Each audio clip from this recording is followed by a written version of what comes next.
Well, FADs have really changed the landscape of tuna harvesting. FAD is an acronym that means Fish Aggregating Device.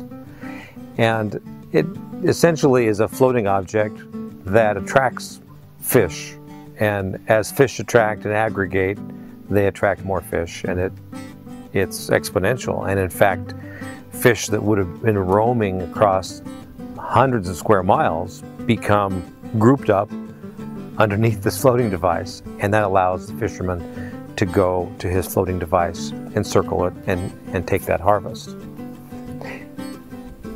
In the old days, fishermen would use a device called the binoculars, and they would spot tuna masses or schools with binoculars, go there and then wrap those schools.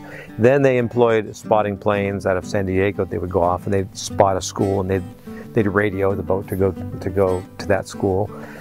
Later, vessels became large enough that they could actually pack their own helicopter aboard. And so they packed this helicopter with them, and they go find these schools of fish.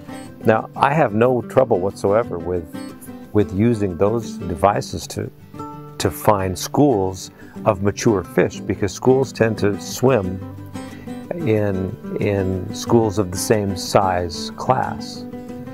But there becomes a problem when a floating device attracts everything that's swimming in the ocean.